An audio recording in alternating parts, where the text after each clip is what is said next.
ศูนย์เลือดแห่งชาติองค์การกระแดงสาธารณรัฐเกาหลี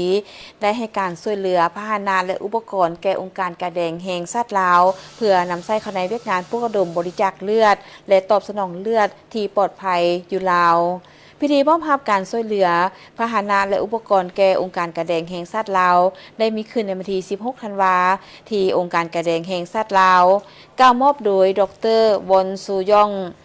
ผู้อำนวยการศูนย์เลือดแห่งชาติองค์การกระแดงสาธารณรัฐเกาหลีกล่าวรับโดยดร.จันทราสุขสาครหัวหน้าสถาบันเลือดแห่งชาติลาวให้เกียรติเข้าร่วมมิทานคำลาวันจันทรวันประธานองค์การกระแดงแห่งชาติลาวท่านนางวูเอินเฮเลขาเอกสถา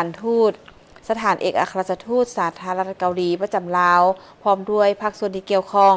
การช่วยเหลือขององค์การกระแดงสาธารณรัฐเกาหลีมอบให้องค์การกระแดงแห่งชาติลาวครั้งนี้แม้นรถตู้รับบริจาคเลือดพร้อมอุปกรณ์ครบชุดจำนวน1คันและเตียงสำหรับรับบริจาคเลือดจำนวน40หน่วยและซิงค์ซังถุงเลือด4หน่วยรวมมูลค่า 400,000 กว่าดอลลาร์สหรัฐการช่วยเหลือครั้งนี้เพื่อสร้างความเข้มแข็งให้แก่เวียกงานปลุกระดมบริจาคเลือดและตอบสนองเลือดที่ปลอดภัยอยู่สาธารณรัฐประชาธิปไตยประชาชนลาว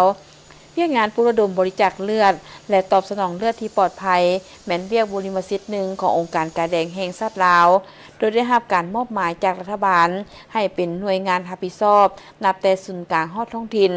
ซึ่งการช่วยเหลือในครั้งนี้จะช่วยเพิ่มสามารถในการปลุกระดมและออกรับบริจาคเลือดตามสถานที่ต่างๆที่ให้ได้หลายขึ้นสามารถตอบสนองเลือดให้แก่คนเจ็บได้ดีขึ้นทั้งนี้ก็แม้นเพื่อเป็นการประกอบส่วนในการส่งเสริมสุขภาพของประชาชนบรรดาเผ่า